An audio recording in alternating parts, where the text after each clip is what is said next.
5:20 to shoot, 10:57 to play. USC leads by 21 over the Blue Blood Jayhawks. Inbound comes Abaji, left wing catch and shoot three, rattles in and out. Evan Mobley the rebound. USC the other way. Anderson, the sophomore captain, slows it up in the front court. Gets the play call out from his head coach, Andy Enfield. Puts up a 4 with his left hand as he dribbles with a right.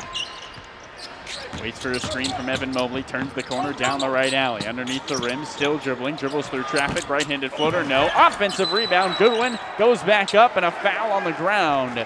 Chavez with the extra effort. And that's the difference between this game and Saturday. The Trojans looked like they won it. Got out-rebounded by Drake on Saturday. Still won the game. That's the first time that's happened all year. Today, out-rebounding Kansas by 9, and they have 8 on the offensive end. Garrett comes in. Brown sits down for Kansas. Inbound for Anderson. Finds Agbonkolo and a layup off glass for 2. 23 the USC lead. Ties the largest of the night as we approach the halfway point of the second half. Kansas with the ball. Far wing Foster. Into the corner Wilson. Pull up mid-range Jay. Off back iron. And a rebound reeled in by Ethan Anderson. Up the near timeline comes the sophomore from Fairfax, California. Again looks towards Enfield. Trojans running their sets. At the free throw line, Evan Mobley feeds Agbonkolo far wing. Puts it on the deck. Finds Chavez Goodwin. High pressure from Kansas against every ball screen. Anderson, right block for Mobley. Inside Goodwin, goes up, throws it down with 2 hands. An emphatic dunk from Goodwin. A 25-point lead for the Trojans with 9:40 to play. Harris across the logo for Kansas. Straight on Wilson. In between the rings, back to Harris. Bounce pass in the far corner. Foster a catch and shoot 3. Cans it. Tough shot from Foster. And Kansas back within 22, 64-42. USC in the driver's seat, trying to advance to the Sweet 16. Far wing Agbonkolo. On him is Garrett. Feeds Goodwin, heels at the logo. Over to Anderson, around the screen from Goodwin. Harris shadows him. 9 to shoot for USC. Left elbow Goodwin, turns and faces with 5 to shoot. Spins, pump fakes, goes up, traveled. Goodwin shuffled his feet, couldn't keep the pivot foot down. And it's Kansas basketball the other way. Drew Peterson not happy with Goodwin keeping it so long inside the paint. Looks towards Chavez, hands in the air. Yells past the basketball. And Kansas moves from right to left. 9 minutes left. USC by 22. Far wing Abaji. Straight on Garrett.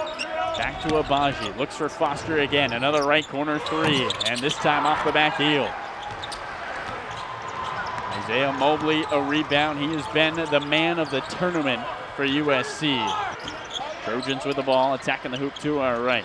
Near wing Anderson holds it above his head. Jabs right, moves left around a Goodwin screen. Garrett on him. EA wants to dance. Crosses over to the left elbow. Spins in the paint. Step back, mid-range Jay. Why not? Tough shot for Ethan Anderson. And it's a 24-point USC lead. 66-42. 8:11 to play. The Kansas fans here at Hinkle are stunned. Garrett, left wing Brown. Finds Harris, back to Brown, 2-3 zone for USC. Far wing, Garrett inside Abaji, fades and fires from 15, cans the mid-range J. And it's back to a 22-point game, under 8 minutes we go.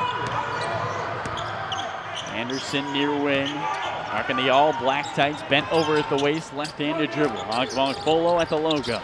Far angle Anderson, eyes Goodwin, gives it to him in between the rings. Hounded by Abaji. Goodwin turns and faces. Zigs and zags in the paint. All the way to the rim. The layup goes. Chavez a bucket. Trojans up 68-44.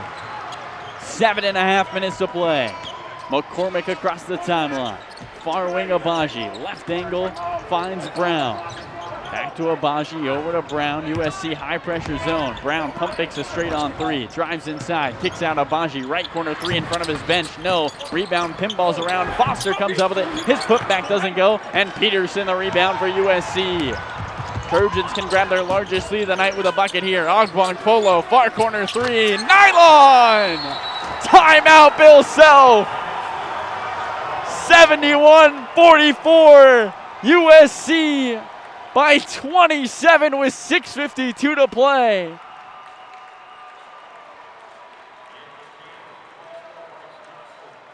The Trojans shooting the lights out here on this late night game at Hinkle Fieldhouse. We'll take a break and come right back here on KXSC.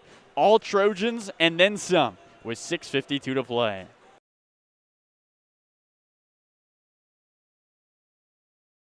Hi, I'm Carlo Jiménez, reporting from Campbell, California. A lot of news out of the LA sports scene this week, but we start with a team that is not playing. The Clippers have parted ways with head coach Doc Rivers after being bounced from the second round of the playoffs by the Denver Nuggets. In a statement on Twitter, Rivers said, quote, "When I took this job, my goals were to make this a winning basketball program, a free agent destination, and bring a championship to this organization. I won't be able to see them all through."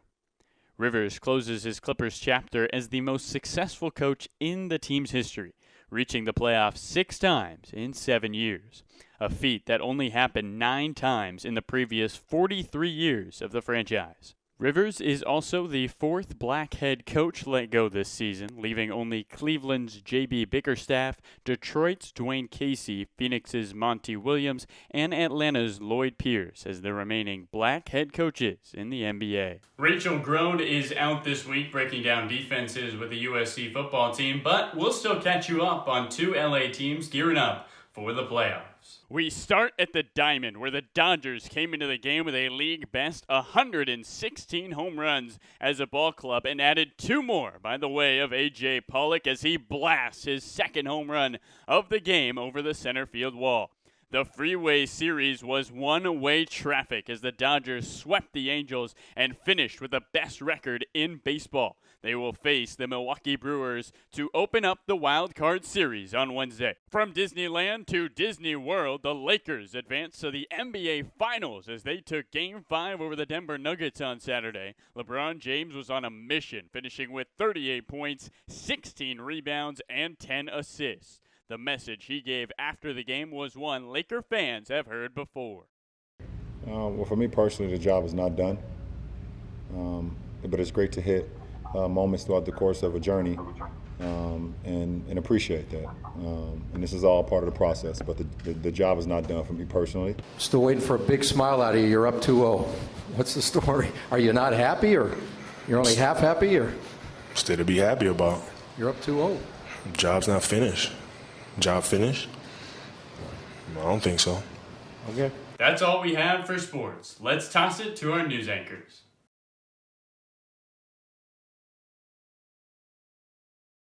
I still remember that day, and that got me hooked. It was a hot afternoon in the summer of 1948 at St. John Bosco in Bellflower, California, where 12-year-old Joe Amalfitano found the game of baseball. 2 home runs later, he fell in love. This was not an enclosed baseball field. It was open, and you had to run the bases. So, you couldn't walk around like you do when you're in a stadium. Amalfitano was signed by the Giants in 1954. He wouldn't retire from the game until 2021. Then I signed professionally, and here we are now. many years later, 67 years later, being this stuff. And I tell you what I'm really proud of is of all the years I spent 42 years in a major league uniform, and out of the 67, I think that's pretty good. It was a pretty good rookie season for Joe, too. In 1954, the Giants, New York, they won the World Series. They beat Cleveland 4 straight, and I thought that happened every year, but I found out 36 years later that it didn't. Amalfitano bounced around the major leagues, playing in Houston, San Francisco, and Chicago. I probably could have played another year or 2. Mm-hmm. I think Detroit was interested in me at that time, but I decided no, I'm not going to do that. I'll stay in this industry and see where it takes me. Amalfitano worked his way up the Chicago Cubs organization to manage the Cubs during the 1980-81 season. I won my first major league game as a manager in Dodger Stadium. After the 1980-81 season, Joe received a call from the Dodgers offering him a job at third base. Joe spent 16 years at third base and treasures his time in the City of Angels. Whether it was playing or coaching, my best time in the major leagues was being in that Dodger uniform. I mean, great memories, great, great, great organization. In Dodger Blue, Joe worked for legendary manager Tommy Lasorda. Joe and Lasorda would eat dinner together every night. It was a pleasure of my baseball life. It really was. The guy was, he was special. You know, a lot of people didn't care for his antics and the way he was, but that was him. That was him. And he always used to say, you know, you cut my veins in my wrist and Dodger Blue will come out, and I believe that too. After 16 years, standing 15 feet to the left of third base, Joe was considered one of the best third base coaches in baseball, and an even better person. Because I know my young years and how I wanted to be treated, and I was not treated that way, and I said to myself, if I ever get in this position, I'll never be like that. And so I carried that through my whole baseball life. I really care for the person that's in the uniform, you know. When Amalfitano retired, Giants general manager Brian Sabean said Joe was one of the finest people you could ever meet, calling him a true saint in life and in our sport. Tried to relate to each player in his own little world, whatever it was, you know. Not that I got that deep into it, but the guy's habits and all that. Because there's a life, also a life away from the stadium, away from the field. Baseball is America's pastime. For Joe Amalfitano, it was his life. I've had a wonderful ride here with this thing, you know.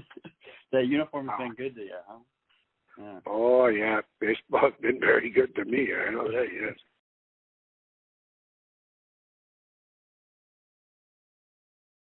So welcome back, ladies and gentlemen. Bottom three here at Bob Brock. Carlo Jiménez, joined by Trace Hakkinen, joining us live. Trace, thanks for hopping on the broadcast. Oh, no problem. Thanks for having me. Of course. Now, how has it been playing with the G-Wolves this summer? It's been really fun. You know, just hanging out with some guys, getting to know new people. Met a lot of new guys this summer. Yeah, I know you guys have seemed to be one of the groups that is kind of, you started out as strangers. I remember going out to the dugout and asking who's who, and nobody really knew, but made a lot of friends out there this summer. Oh, yeah. I mean, first day was a rough one. We didn't know anybody, so. So as we get set for the bottom of the third, Bryce Bridge takes the ball. Now, Trace, a lot of people are asking, why the no gloves when you come to bat? You know, I just got tired of buying new gloves. I was There you going go. through like 3-4 pairs a year and just said, you know, I want to save my money. Yeah. The dirt is a lot cheaper. Yeah, it's already there. There you go. When did that start? Was that this summer or? No, that started back in like 8th grade. Oh, okay. Yeah. That's smart. Have you gotten any of the guys on the team to switch over to not wearing gloves? No, but surprisingly, we actually have like 2 guys on the team that already do that. Yeah. So they've been kind of asking me how to get grip and stuff. Swinging a miss by Bridge, count of 2-2. Let's talk about the pregame fit, because I think that's something else that we've been in awe. The cowboy hat and the boots. Where does the inspiration come from? Really? I have no clue. Just kind of one day, just decided to wear the boots and the hat. Kind of just went with it. It's a good look. Yeah. Was it? I got the mustache too, so Yeah. figured might as well. There you go. Was it a Wild Wild West League decision, or was that something that you also started a while back? No, I've done that for a while. Just kind of throw around random outfits and put together things that should not go together. How has it been playing for Coach Hoff this season? I know it's his first year coaching you guys. How's that been going? Oh, I'm loving it. I've known Hop for a few years now because he coaches at Black Mist, and good guy. So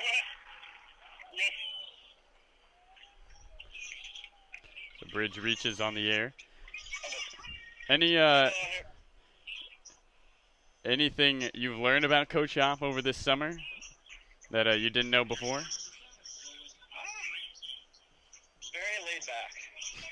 compared to what I'm used to. Uh-huh. Yeah, I know you were with Brooke Knight last summer, is that right? Yeah, I was. Yeah, that's about as opposite as you can get, I think. Oh, not too bad. Too bad. Brooke's pretty laid back. Good coach. How was it playing for Brooke? Oh, I loved it.